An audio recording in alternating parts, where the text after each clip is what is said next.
Assalamualaikum warahmatullahi wabarakatuh. Alhamdulillah.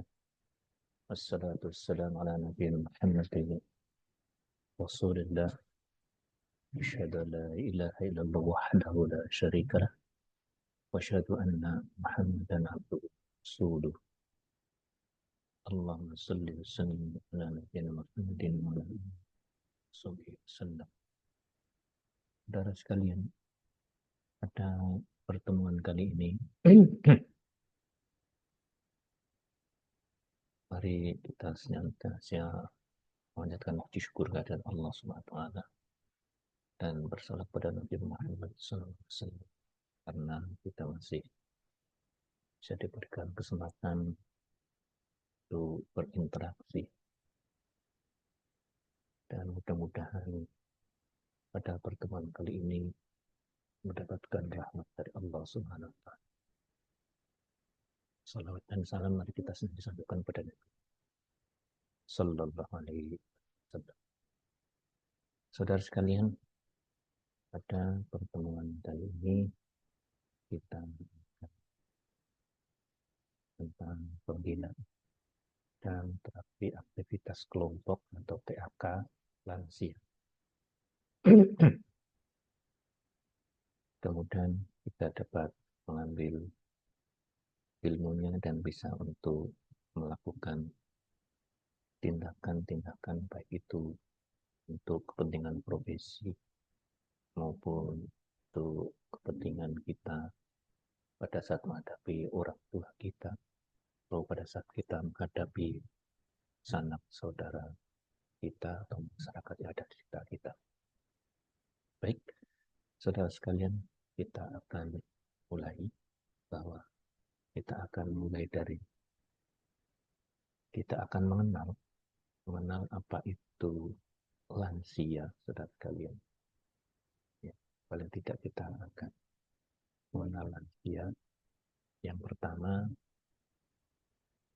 itu apa yang disebut dengan lansia.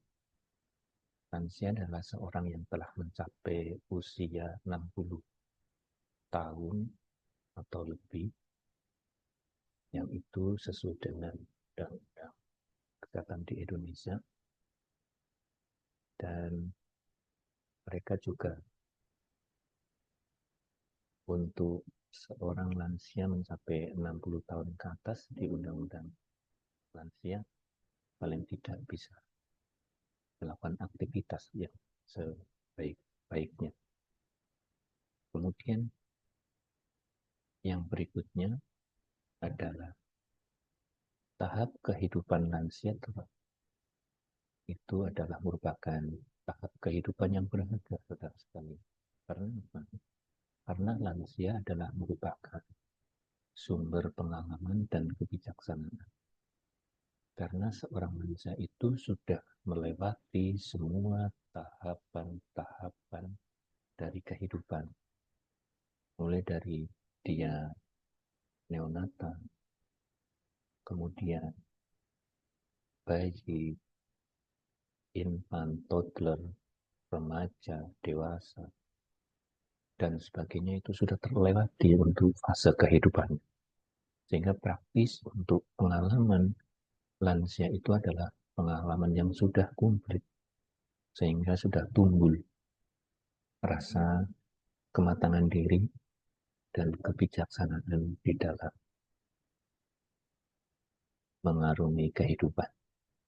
Sehingga nanti saudara sekalian, ini adalah merupakan salah satu kondisi lansia.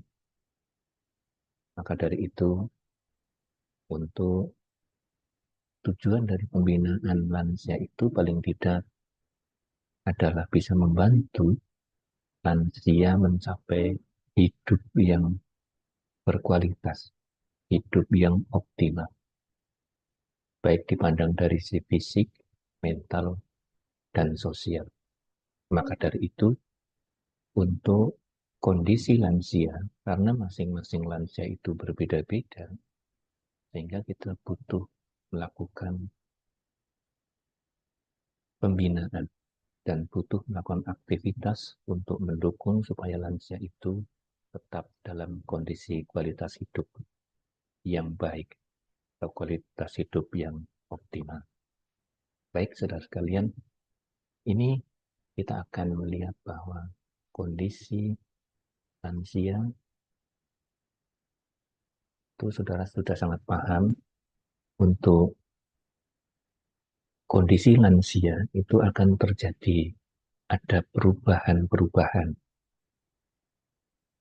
Paling tidak ada dua perubahan, perubahan fisik dan perubahan psikososial yang perlu kita cermati sebelum kita melakukan pembinaan dan memberikan aktivitas terapi kepada lansia. Yang pertama, untuk kualitas fisik, kita pertimbangkan bahwa untuk lansia itu sudah mengalami penurunan fungsi pendengaran dan penglihatan. Kemudian juga penurunan kekuatan otot dan tulang, serta ada gangguan-gangguan penyakit yang mengganggu aktivitas lansia. Selain itu juga lansia sudah terjadi ada perubahan psikososial. Kondisi yang memungkinkan pada lansia adalah perubahan peran berkaitan dengan adanya kehilangan, baik itu kehilangan pasangan hidup, kehilangan jabatan, kehilangan dari sisi fisik yang ada. Tadi saya sampaikan yang perubahan fisik, itu juga bisa menyebabkan adanya gangguan psikososial, saudara. Kemudian juga ada perubahan ingatan, serta ada kondisi yang seperti ini akan menyebabkan adanya proses kesepian karena beberapa lansia itu merasa hidupnya itu sudah berubah, yang tadi sudah perannya sudah menurun, kemudian ingatannya sudah menurun, kemudian sering dia itu tidak memiliki siapa-siapa, atau karena kondisinya ada penurunan-penurunan, itu sering terjadi memisahkan diri atau mengurung di kamarnya beliau masing-masing. Baik, selanjutnya dari hal tadi, dari perubahan-perubahan tadi, maka pilar utama dari pembinaan lansia, saudara sekalian, itu ada pilar pembinaan dari sisi kesehatan, kemudian dari sisi kemandirian, juga pilar produktivitas, dan pilar kesejahteraan dan spiritual. Untuk pilar kesehatan, sekalian, bisa kita lihat, kita fasilitasi dengan kondisi pemeriksaan rutin, dengan pemberian atau menganjurkan untuk gizi seimbang, dan istirahat yang cukup supaya kesehatan mereka itu menjadi bisa optimal.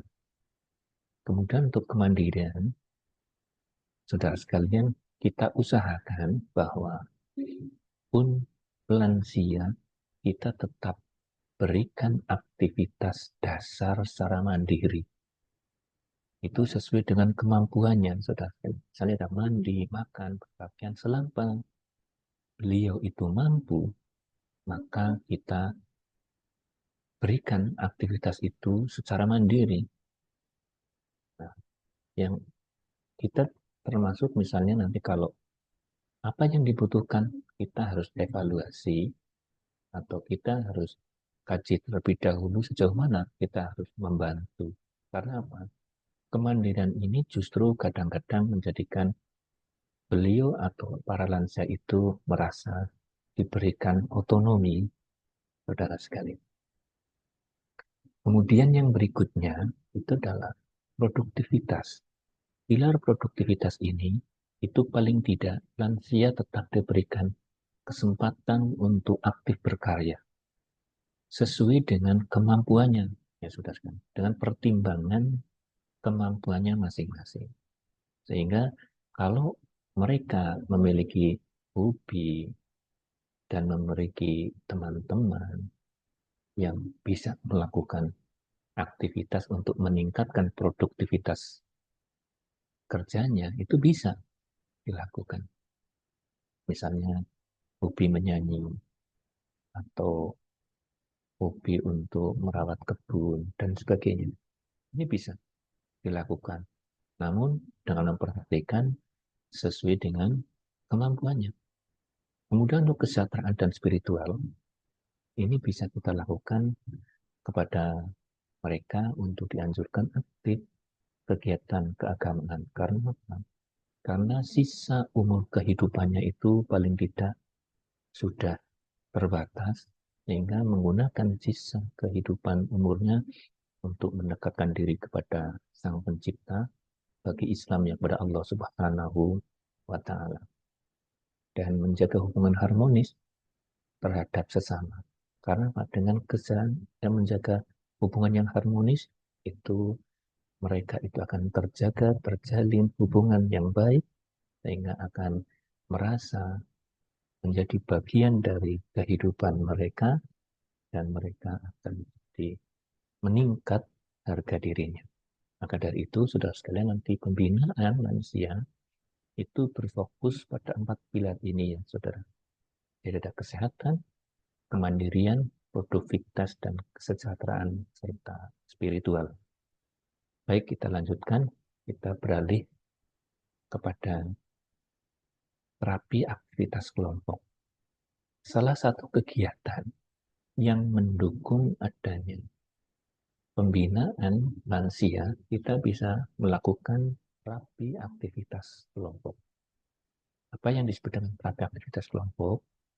Terapi aktivitas kelompok atau sering disingkat dengan TAK adalah sebuah terapi di mana sekelompok lansia melakukan aktivitas secara terstruktur bersama-sama di bawah bimbingan. Ya, di bawah bimbingan. Sehingga mereka akan berkumpul dengan teman-teman sebayanya, kemudian melakukan aktivitas tertentu. Kemudian tujuannya apa? Tujuan dari TAK itu adalah yang pertama meningkatkan sosialisasi. Itu bisa mengurangi rasa kesepian mereka, apalagi kalau lansia itu hanya tinggal di rumah berdua atau mungkin malah tinggal sendirian. Yang kedua itu bisa mempertahankan kognitif, karena pada saat mereka bertemu dengan teman-teman sebayanya bisa saling mengingat, bisa mengingat namanya, bisa mengingat kondisi tempatnya, kesehatannya, dan sebagainya. Kemudian untuk motoriknya juga bisa dipelihara dengan cara apa? Melatih gerakan tubuh yang halus, dan gerakan motorik kasarnya. Itu salah satu tujuan terapi kelompok adalah memelihara motorik, saudara. Nah, untuk jenis-jenis terapi aktivitas kelompok pada lansia itu paling tidak ada 3. Yang pertama TAK yang stimulus realitas.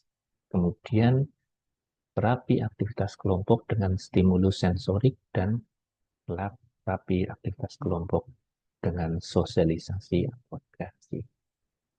Untuk yang jenis pertama, untuk stimulasi realitas, itu fokusnya adalah mengorientasikan baik itu tempat, waktu, dan orang. Ya, kadang-kadang untuk lansia itu kan sudah terkena ada masalah kepikunan atau demensia. Sehingga ini butuh dilatih, dan salah satunya adalah dengan terapi aktivitas kelompok. Ya.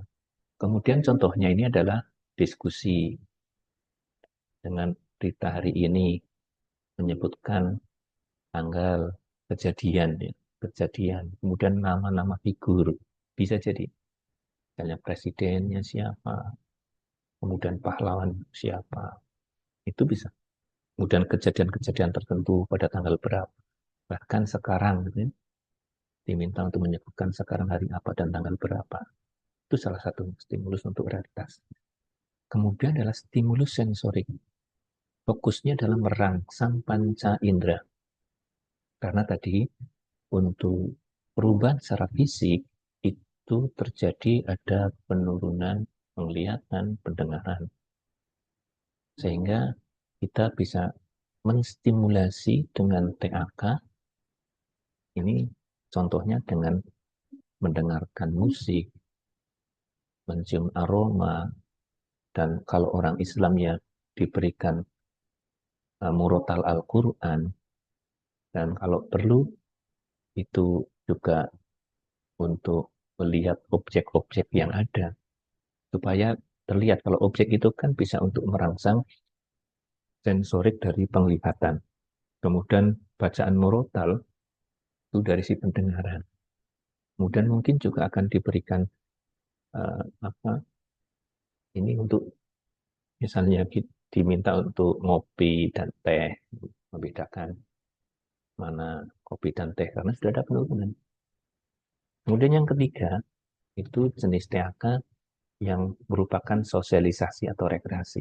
Ini fokusnya adalah interaksi untuk mengurangi isolasi dan meningkatkan kebahagiaan dengan rekreasi. Contohnya ini adalah bisa bernyanyi bersama, kemudian belajar untuk membaca tilawah bersama, kemudian bisa tebak gambar, bisa tebak kata, dan membuat kerajinan sederhana, saudara sekalian. Ya, fokusnya bukan hasilnya, tetapi fokusnya adalah kerja bersama untuk dia bisa lebih berbahagia, bisa membuat sesuatu, dan hasil itu bisa paling tidak untuk mengisi waktu-waktu kosongnya dan waktu-waktu senjangnya. Ini saudara sekalian ya, untuk jenis-jenisnya ada stimulasi realitas, sensorik, dan ada sosialisasi atau rekreasi. Baik, kita contohkan secara praktis. Contoh praktis, ada stimulasi realitas. Ini contoh di sesi pertama untuk melihat peta ingatan. Ya, kita akan fokus pada peta ingatan. Kalau misalnya lansianya itu butuh pada persoalan ingatan. Maka tujuannya adalah meningkatkan daya ingat jangka pendek dan orientasi tempat. Misalnya. Ya, kita lakukan, misalnya tanyakan kepada kelompok, misalnya dengan cara hari apa sekarang, apa sekarang bulan apa ya. Kemudian misalnya kemarin Bapak datang ke sini hari apa, jam berapa. Nah, yang kedua tunjukkan gambar atau sebutkan nama-nama ya. Misalnya nama anggota keluarga atau nama tokoh, itu mereka untuk mengulangi. Jadi sebutkan misalnya pada uh, presiden pertama sampai presiden yang keempat atau kelima, nama-namanya. Kemudian didiskusikan. Untuk yang satu dan dua, berita kejadian terkini yang ringan.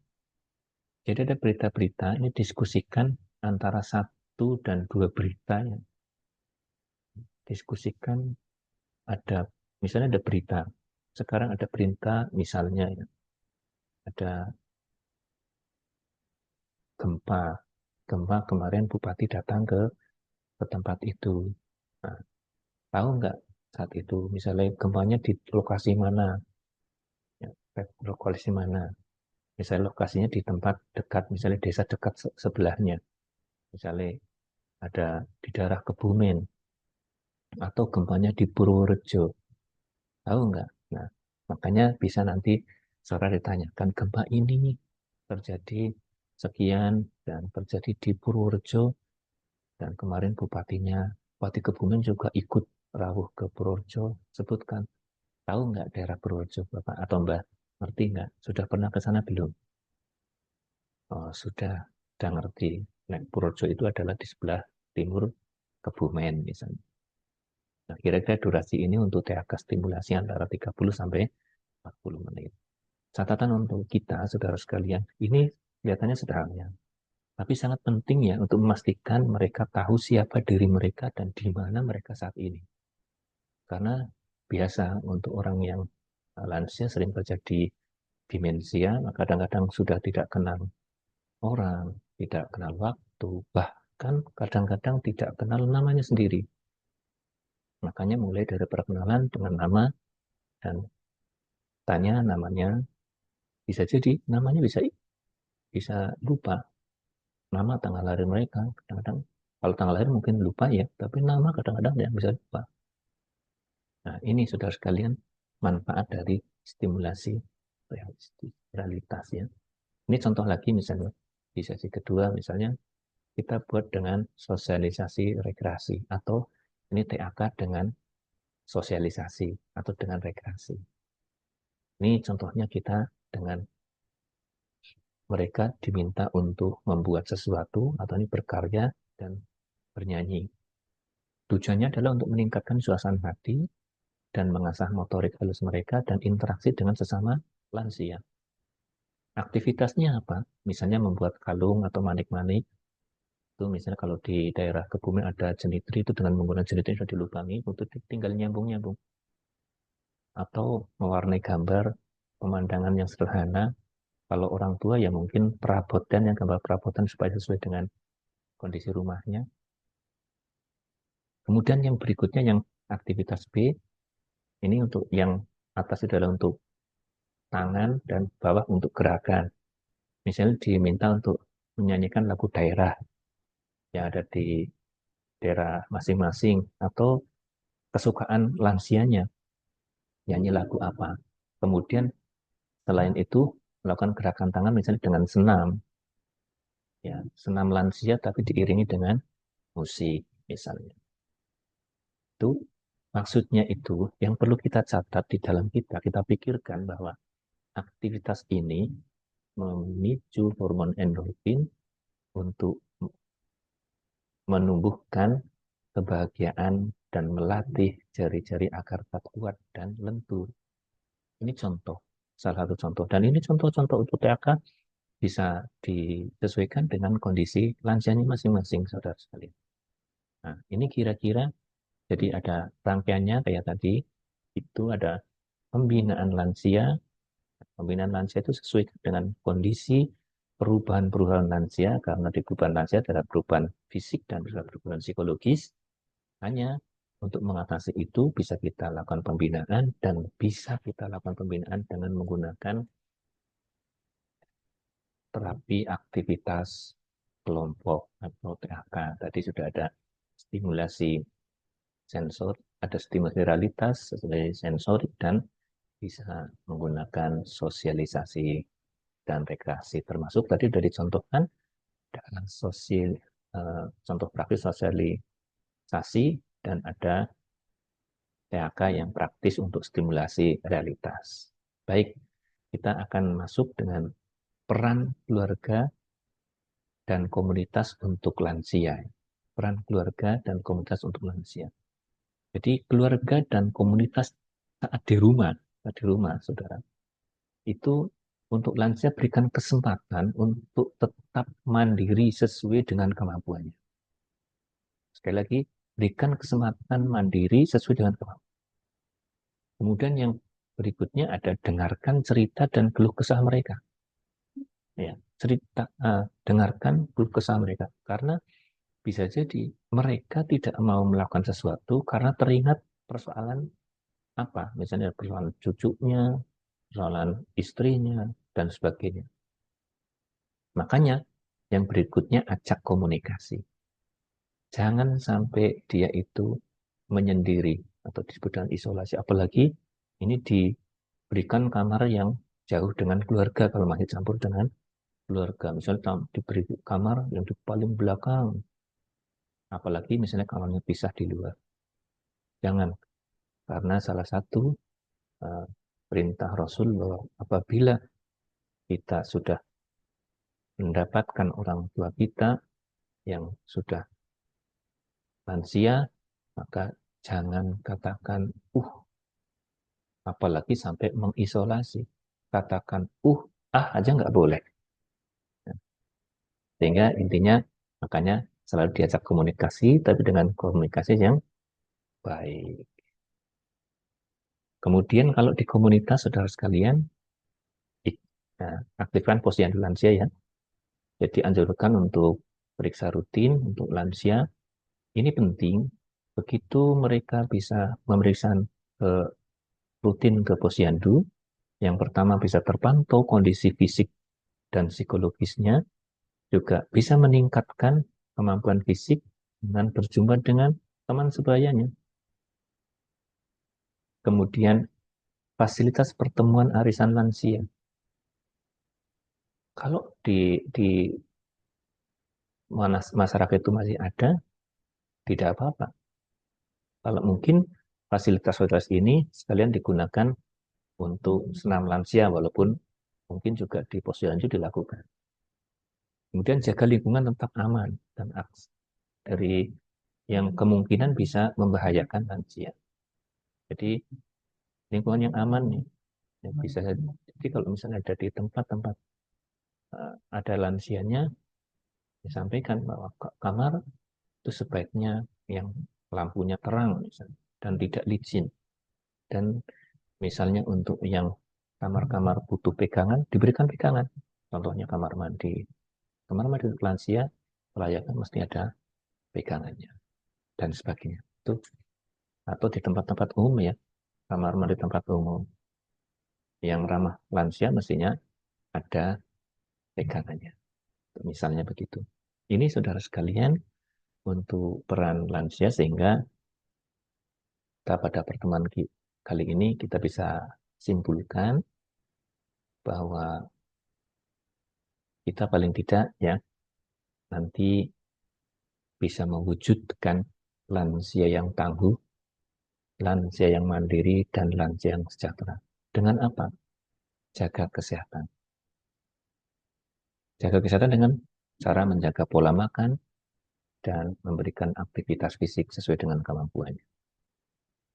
Kemudian aktif. Jangan berhenti berkarya dan bersosialisasi. Maksudnya, lansia tetap diberikan keaktifan, diberikan aktivitas sesuai dengan kemampuannya mereka. Dan tetap jangan diisolasi, saudara. Ini mestinya setiap saat diberikan kesempatan untuk saling berinteraksi dengan masyarakat, dengan cucunya, dan dengan lansia yang lain. Bahagia, jaga pikiran tetap positif. Kalau ada hobi, lakukan hobi tapi hobi yang positif. Hobi yang positif. Jangan sampai lansia hobinya renang, sudah susah, apalagi renang di laut. Itu kan agak susah. Jangan dilakukan. Ya, hobi-hobi yang tidak membahayakan dan yang positif. Misalnya lansia kok hobinya ngerokok, ya dihindari, diarahkan supaya nanti hobinya bisa diarahkan hobi yang positif. Selanjutnya, terapi aktivitas kelompok ini bisa menjadi alternatif untuk kita untuk menjaga ingatan, interaksi, dan bisa untuk meningkatkan tingkat gangguan dari fisik maupun gangguan psikologis, termasuk bisa senantiasa mendekatkan diri kepada Sang Pencipta Allah Subhanahu wa Ta'ala. Demikian, saudara sekalian, untuk materi pembinaan lansia dan aktivitas terapi aktivitas kelompok untuk salah satu sarana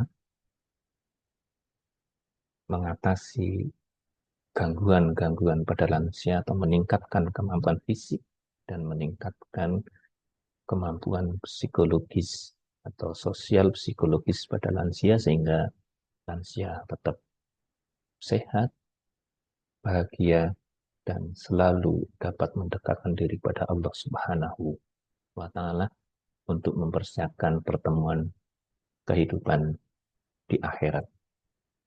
Demikian, mari untuk selanjutnya bisa kita lakukan diskusi apa yang saudara perlukan untuk pembahasan tentang lansia.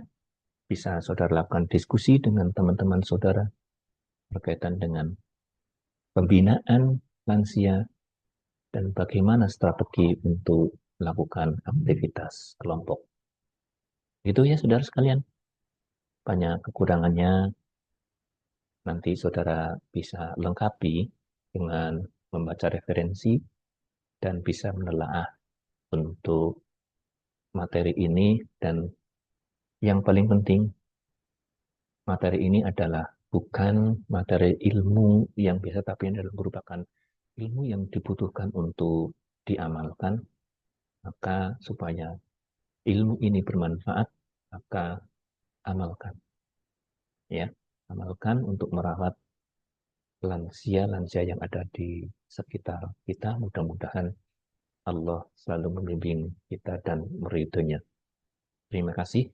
Mari kita tutup dengan hamdalah dan doa kafaratul majelis.